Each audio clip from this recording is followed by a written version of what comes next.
j'espère que vous allez bien. On se retrouve pour un 4e épisode de notre petit calendrier de l'après. Aujourd'hui, on va parler d'un sujet que j'ai un peu évoqué rapidement, que j'ai un peu teasé dans l'épisode d'hier, mais c'est le sujet de la panne de créativité. Euh, que je n'ai pas annoncé comme ça, mais qui va avec l'idée de ne plus avoir le temps de rien. En gros, je vous le disais dans l'épisode d'avant, mais la fin d'année particulièrement a été très chargée. Donc quand je dis fin d'année, je dis les 4 derniers mois de l'année, quoi. Parce que le nombre de clients qu'on avait a doublé, la charge de travail aussi, et pas le temps que j'avais à dispo. Donc ça a été un peu difficile de réussir à tout faire parce que en parallèle de ça, il y avait Over the Rainbow où j'avais envie de créer des choses et j'avais pas le temps. Et il y avait aussi les interventions en milieu scolaire qui me prennent beaucoup de temps. Donc si vous ne le savez pas, j'interviens dans les établissements scolaires sur les questions de violence conjugale. Ce qui me prend du temps aussi, à chaque fois, beaucoup de temps, beaucoup d'énergie, même si à chaque fois c'est 1h30, 2 heures devant les élèves, au final ça me prend 4 heures quoi, parce que le temps d'y aller, et encore c'est le minimum. Il y a des jours où ça me prend toute une après-midi ou toute la journée parce que il y a le temps de transport en plus et tout, enfin bon bref, c'est très long.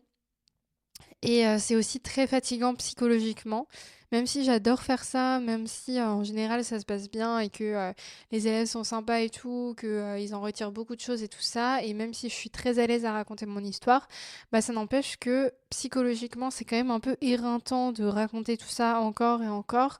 Et voilà, c'est fatigant quoi. Je dis pas que c'est dur parce que j'aime faire ça et que ça me pose pas de soucis, mais par contre, oui, c'est fatigant physiquement, quoi, et psychologiquement. Donc, quand je rentre de là, je suis bien fatiguée. Donc, quand on accumule tout ça avec le travail en plus, les journées qui ne s'allongent pas, le fait que j'ai besoin de sommeil, le stress, ça commence à faire beaucoup. Et là, j'ai eu un moment où j'ai cru que vraiment j'allais exploser. C'était le mois de novembre, où ça a été vraiment, vraiment, vraiment, vraiment difficile. Parce que novembre, c'est le mois où il y a le 25 novembre, journée de sensibilisation aux violences faites aux femmes. C'est donc souvent la période à laquelle je suis la plus sollicitée, même si, je le rappelle, mais la lutte contre les violences faites aux femmes, c'est toute l'année, pas que le 25 novembre et le 8 mars. Donc voilà, ça me dérangerait pas d'être sollicitée un peu plus toute l'année. Mais là, du coup, tout le monde se réveille un peu à ce moment-là. Et en soi, j'en veux pas aux établissements et tout, je comprends, c'est le calendrier et tout, et c'est normal de faire enfin, de marquer le coup à cette date-là, mais c'est juste que du coup, tout tombe en même temps. Donc clairement, là, toutes les semaines, j'avais des déplacements, des trucs, des machins, et comme je vous le dis à chaque fois, c'est pas juste le temps devant les élèves, il y a tout le temps avant, tout le temps après. Et il y a des semaines où je me suis retrouvée à faire 3 allers-retours à Paris dans la semaine, quoi, avec des retours chez moi à plus de minuit, des départs des levées à 5 heures pour reprendre le train. Enfin voilà, c'était quand même épuisant parce que à côté, le reste de la vie ne s'arrête pas. Donc il y a toujours les clients à gérer. En plus, on en avait des nouveaux en novembre, donc d'autant plus de travail. Et puis à côté de ça, il y a Over the Rainbow, mon activité de créatrice de contenu, où du coup, je ne peux plus créer et c'est très frustrant. Je peux plus créer parce que j'ai plus le temps. Et surtout, je peux plus créer parce que j'ai plus l'énergie et l'espace mental pour créer. Et ça, c'est quelque chose que du coup, j'ai vraiment pu réaliser cette année. Donc bon voilà, c'est au moins une bonne chose, c'est que cette période-là de novembre qui a été particulièrement éprouvante, ça m'a permis quand même d'en retirer quelque chose et d'en retirer un apprentissage qui est que j'ai besoin d'avoir un rythme sain parce que sinon je suis obligée de délaisser certaines choses que j'aime et créer ça en fait partie. Et ouais, là je me suis retrouvée dans une période où vraiment j'avais l'impression d'être vide. Et c'était trop bizarre parce que c'était à la fois me sentir beaucoup trop remplie de tout un tas de trucs et avoir l'impression que mon cerveau allait exploser parce que juste j'avais trop de choses à gérer et j'arrivais plus en fait à prioriser, à me dire ok, enfin Vous voyez, moi, mon cerveau, il est habitué à faire ça parce que c'est ce que je fais tout le temps, en fait. J'ai plein d'activités, c'est ce que j'aime, c'est ce qui me stimule, j'adore ça, le fait d'avoir plusieurs métiers, le fait d'avoir plusieurs activités. Vraiment, je kiffe ça, j'aime bien. Mon cerveau, il est habitué à devoir prioriser, en fait, et à devoir un peu faire le tri parmi tout ça et mettre les choses les plus importantes en premier, etc. Mais sauf que là, en fait, il y avait tellement de choses que mon cerveau, il n'arrivait plus à faire le travail. Et du coup, je me suis vraiment sentie écrasée, mais complètement, quoi. J'avais l'impression de plus pouvoir reprendre mon souffle. C'était vraiment difficile. En plus, du coup, ça m'a impacté sur la nuit. Et moi, il faut savoir que j'ai énormément besoin de sommeil.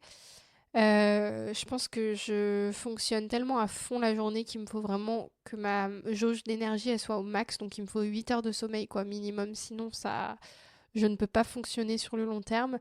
Et là, du coup, j'étais tellement stressée et ça m'était jamais autant arrivé, mais je ne dormais plus.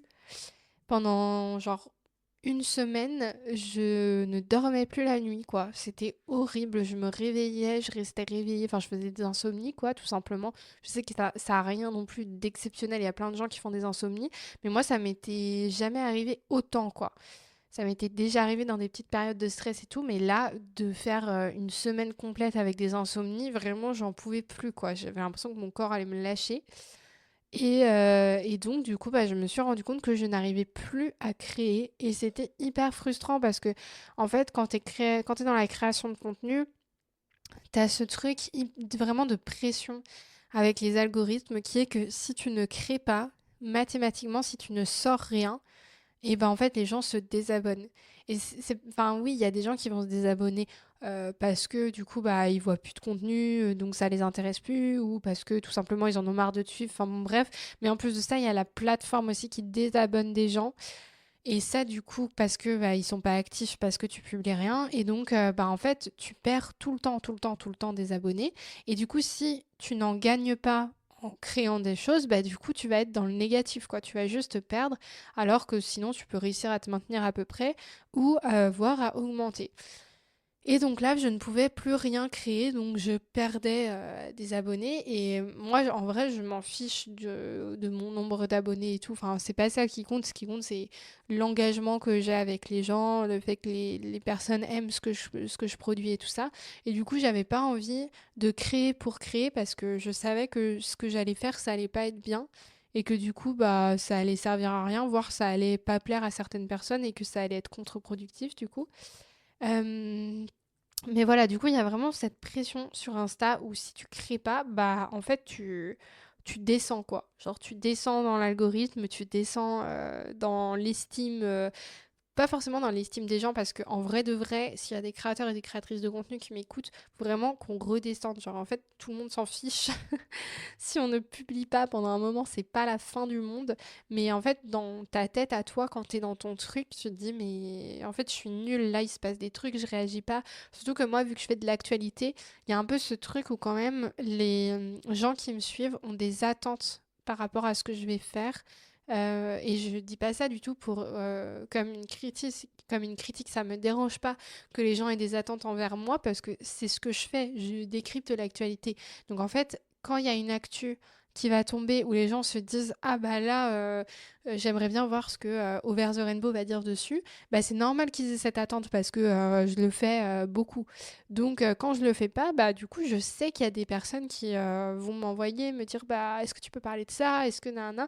Et en vrai c'est trop bien qu'elles le fassent parce que quand je suis dans une période créative, bah du coup ça m'aide parce que je me dis ah trop bien, bah il y a ça, j'avais pas forcément vu, ok bah grâce à cette personne je vais pouvoir créer du contenu dessus. Et ça m'est arrivé plein de fois de pouvoir créer des contenus grâce à des abonnés qui m'envoient des trucs. Donc n'arrêtez pas de le faire. Mais du coup, quand je suis dans une phase de manque de créativité, et bah du coup, je vais me dire, ok, bah il se passe ça et moi, je j'arrive pas en fait à faire quoi que ce soit.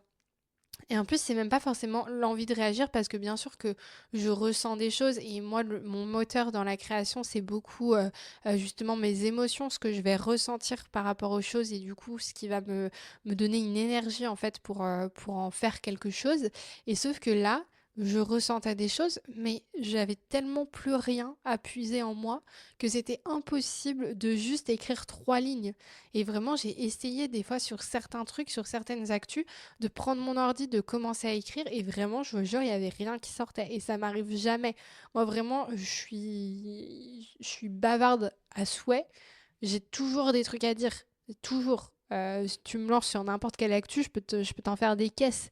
C'est vraiment, j'étais vraiment la meuf quand tu lui demandais de faire une dissertation de 3 pages au lycée, elle t'en faisait 15. Genre vraiment, j'ai toujours été cette personne-là. Je n'arrive pas à faire concis. J'ai toujours, toujours des trucs à dire. Et ben là, impossible. Vraiment, je n'y arrivais pas. Donc du coup, c'était un cercle vicieux parce que moins t'en fais, moins tu as envie d'en faire et surtout moins tu as l'impression que tu sais faire. Oula, je sais pas si c'est très clair, mais en gros, moins t'en fais, plus t'as l'impression que tu sais plus faire en fait, que tu perds ton truc et c'est de plus en plus dur de s'y remettre et de retrouver le bon moment. Donc je m'y suis remis début décembre après quelques semaines un peu compliquées et ça m'a fait du bien après de m'y remettre et de retrouver un peu justement cette énergie-là.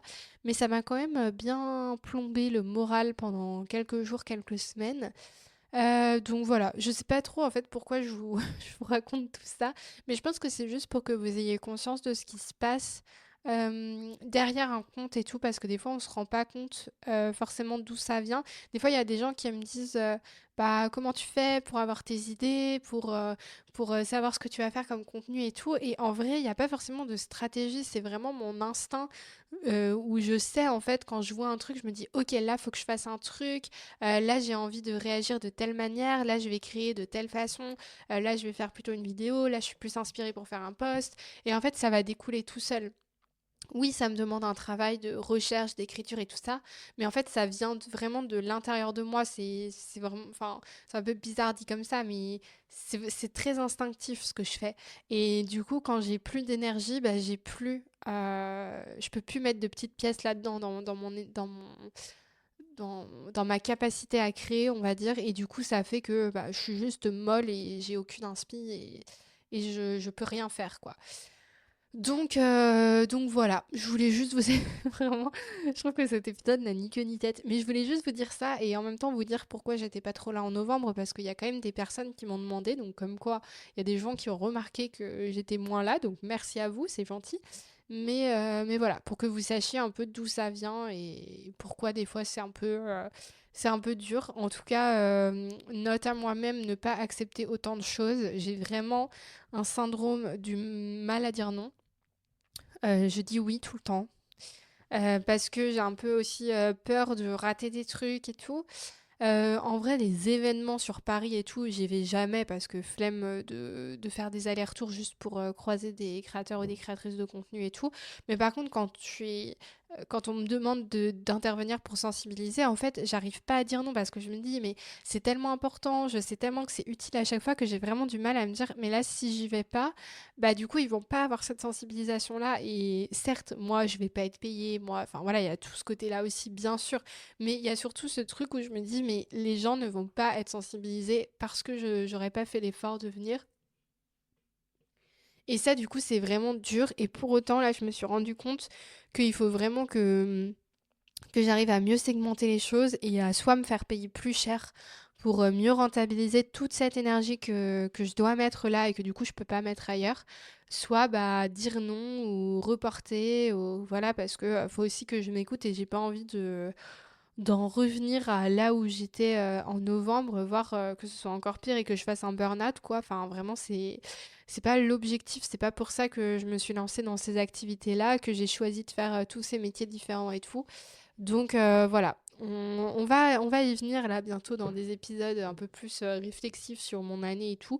Mais en tout cas, ça c'est une leçon que j'en ai tirée, c'est que vraiment ma créativité, ça vient de mon mood général, de ma bonne humeur, de ma bonne santé mentale.